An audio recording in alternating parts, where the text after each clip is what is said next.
So we decided to change this up a little bit, as you can tell. First of all, we're sitting down, and well, we've been sitting all day, so I don't know if that's such a good thing. But we also decided that we were going to follow some of the information that Gerhard laid out for us this morning, and we are using a conversational leadership sort of platform for our discussion. So you're not going to see any slides. We're actually going to talk to you a little bit about what is a pretty complicated topic, and I wasn't surprised to see only a few hands on the big data at first, and then really no hands around I understand fully what it is and how it can benefit my business. And I think that's a real challenge in the sales arena. So just to give you a little bit of background, my name is Lisa Fiondella. I am a 26-year veteran of corporate. I spent a good part of my career with Equifax, Fiserv, and then as the Chief Customer Officer for a small division of Reed Elsevier. I left about 18 months ago to start my own business to help businesses who sell to businesses, so B2B companies, more effectively use their business data, because it's my experience that that's a problem for most organizations. So I've had the great pleasure and opportunity to do some work with Lindsey. And Lindsey, would you tell us a little bit about your background and as well CareerBuilder? Sure. For those of you guys that I've not had a chance to meet yet, I'm Lindsey Nelson. The accent is real. I am not from Philadelphia. I'm from Atlanta. So it's not your ears, it is my mouth if something sounds weird. I grew up in sales for the last 15, almost 20 years. And for the last 12 years at CareerBuilder, I started out as a sales rep, quickly moved into a sales leadership role, ran our Southeastern sales division for a while, and then we formalized what we didn't have at the time, which we named sales productivity. A lot of companies might call it sales operations, sales enablement. Sometimes it's a blend of all of the above. I see a variety of different things at the various conferences. But the quick version is I often say that I get to buy or build everything I wish I had had as a rep or as a leader. But more importantly, it's just the information, infrastructure, and technology to allow people, primarily the salespeople, to do what only they can do, which is connect with the customer, right?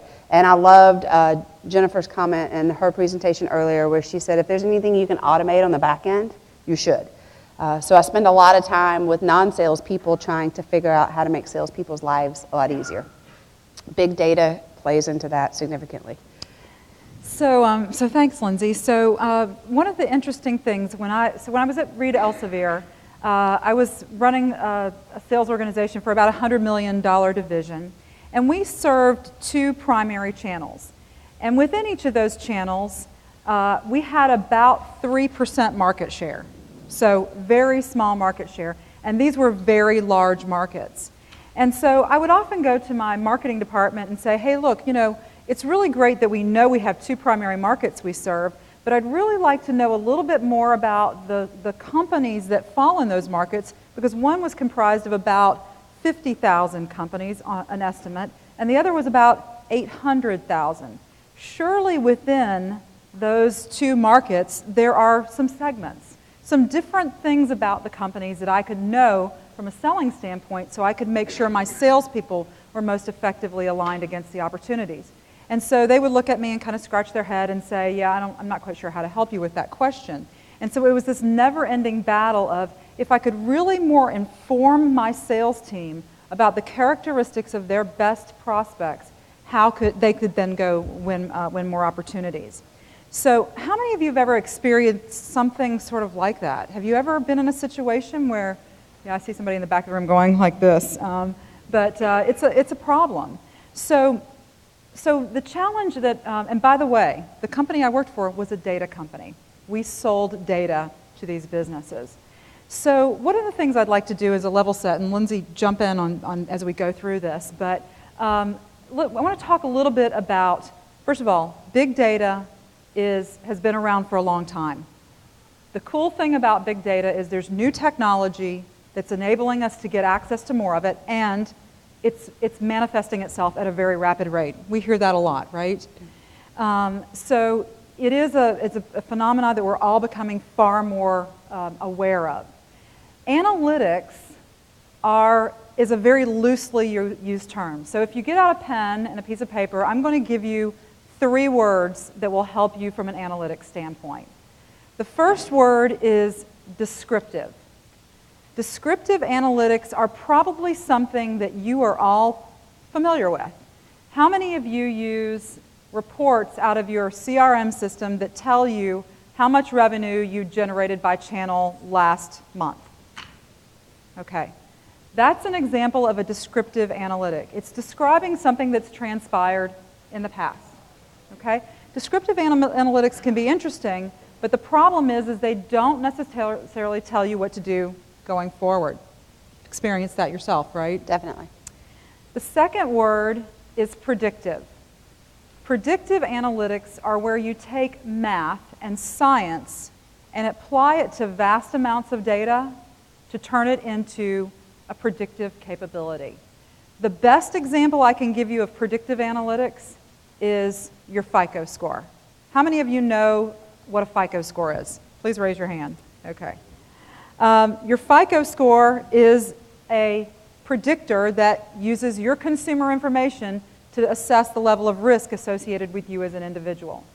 An example of a predictive analytic in the B2B space is a predictor around an account understanding whether it will generate a certain amount of revenue in the coming 12 months. So there's a lot of parallel between those two things. That's an example of predictive analytics. The third example is a word called prescriptive, so like a prescription that you might get from a doctor. Prescriptive analytics are a bit nebulous and oftentimes hard to understand, but the way I like to articulate it is it's this. It's very simple. We take descriptive analytics, these are attributes and things we know about our business. We take predictive analytics, and we take process and actions that we can apply to those to turn it into something real, to make it, to set the course for a business. So that might be, we want to grow our revenue.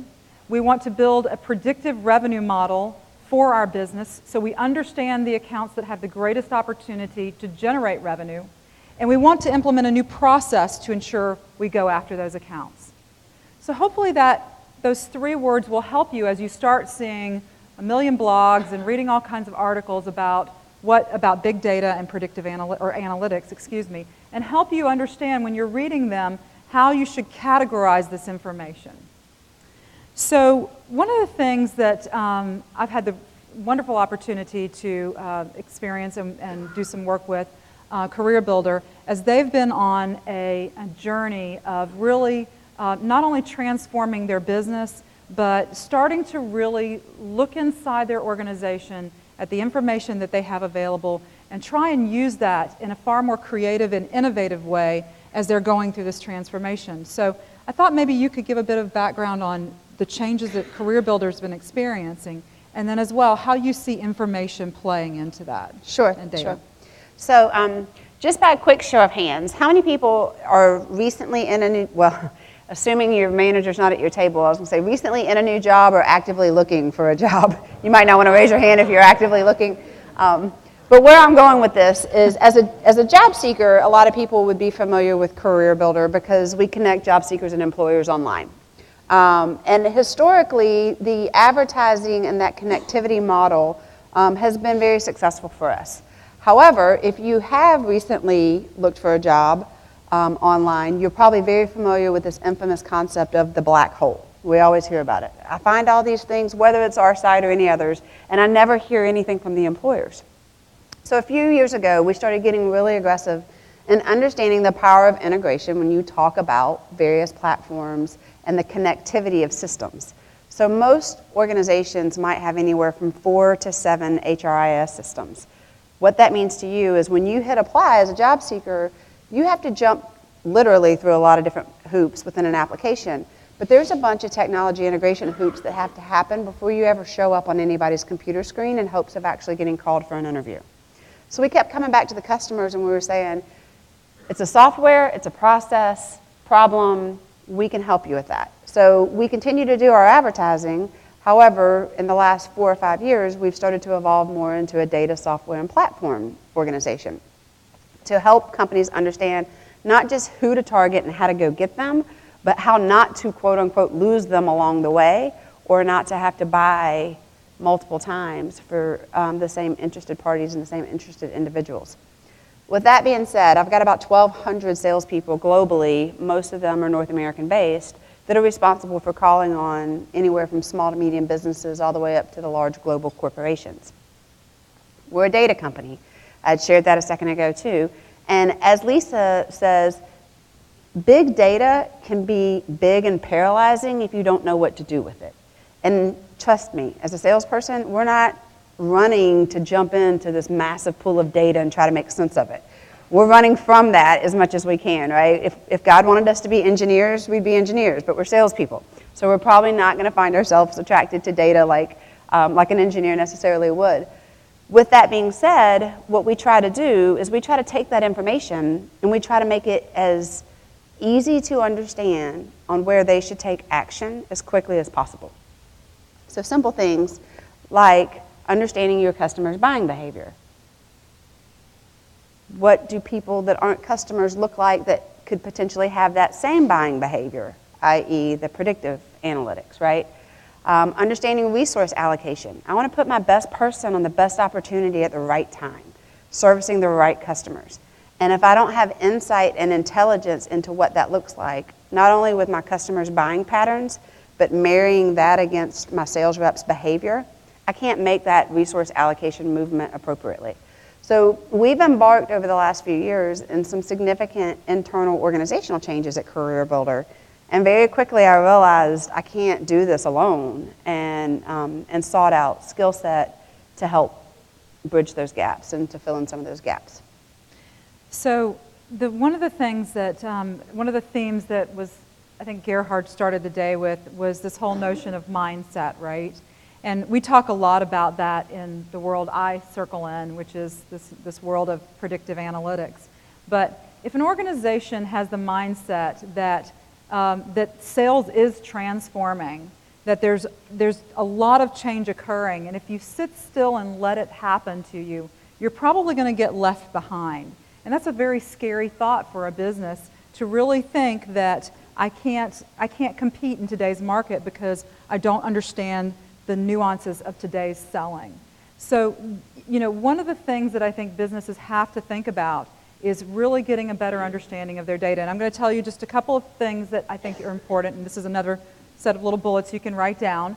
The first one is mindset. It's very important.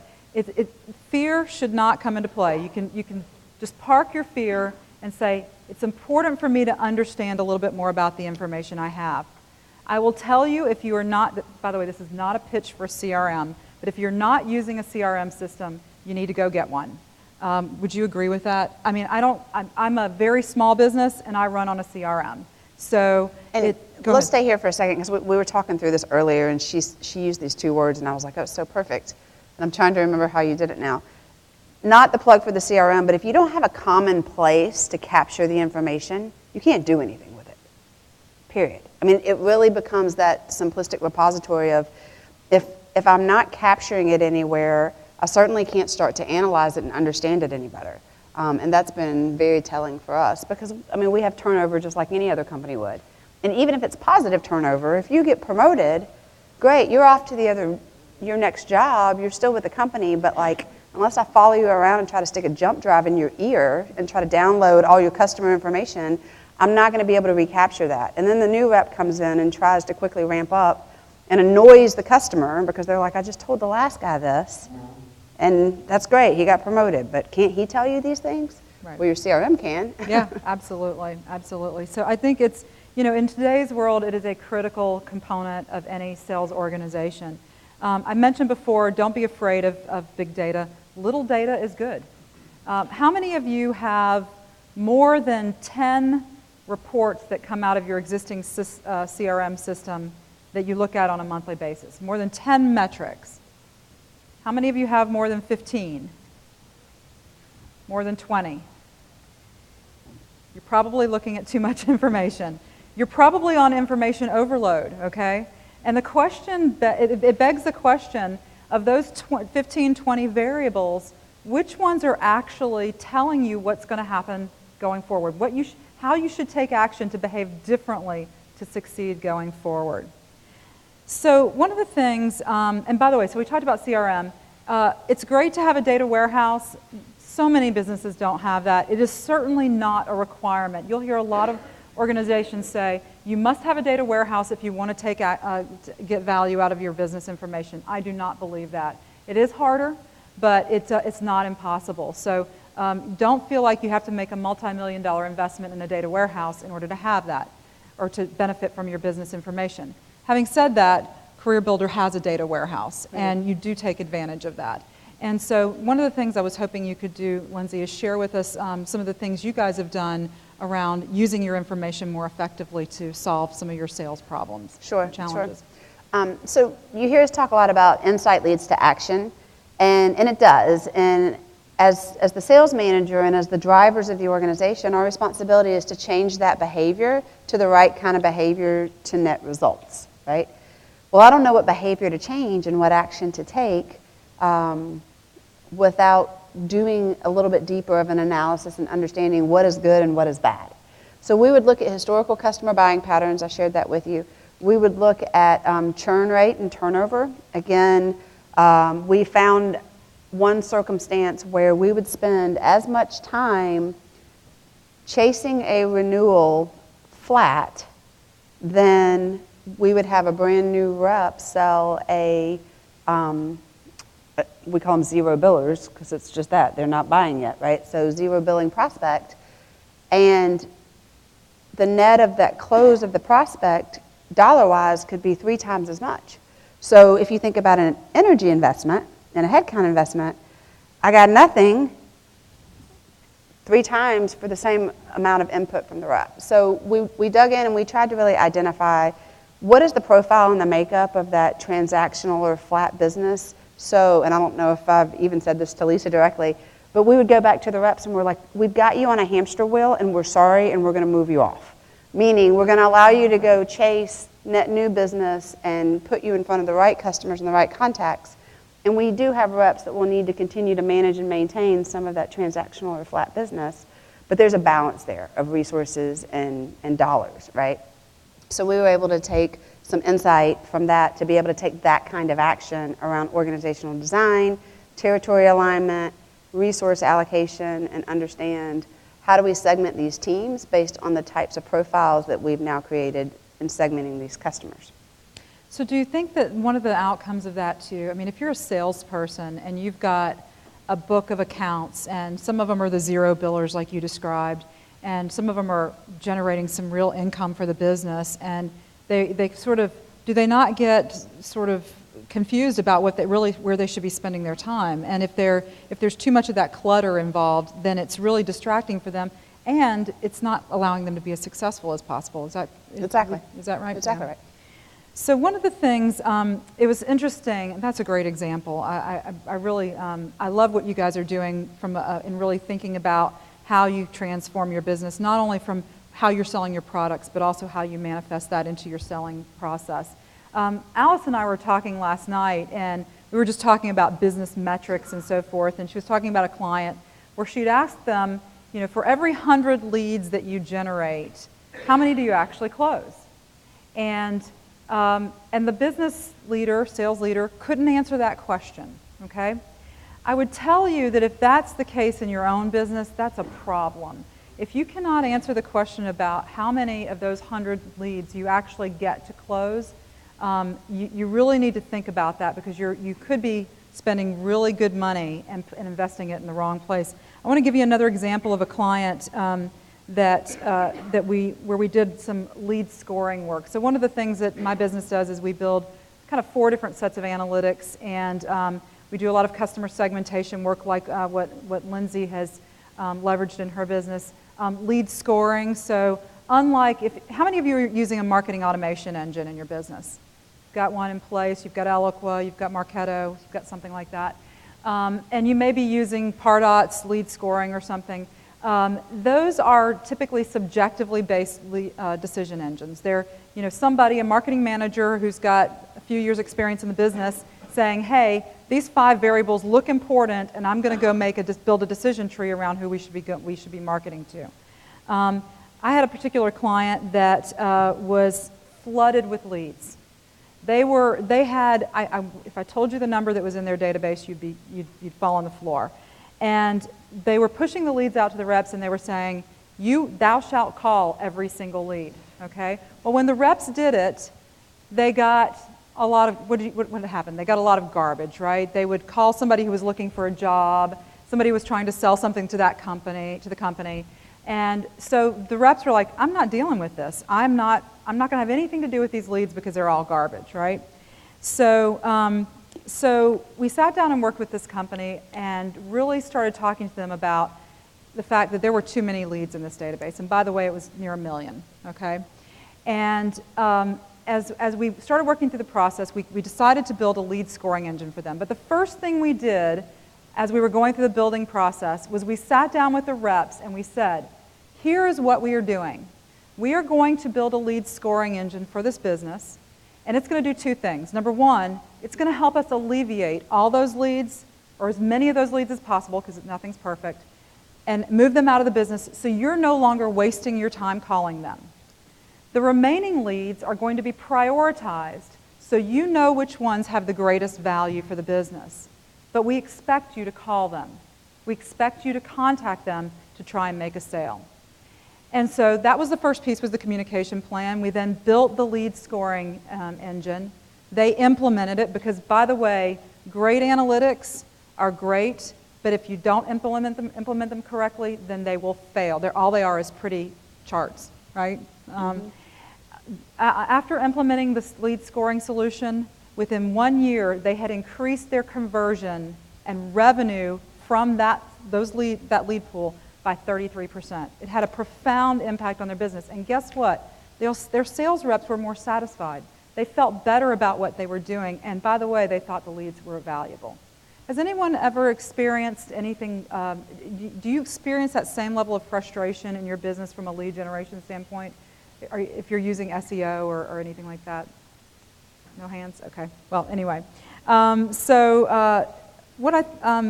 Just as a final thought, and I think we're going to wrap up a few minutes early just in case there's any questions, but Lindsey, I thought maybe it'd be interesting if you could share with the group your thoughts on if you want to take advantage of your data, what would be your advice to the folks in this room about how they can get more information to help them drive better sales for their business?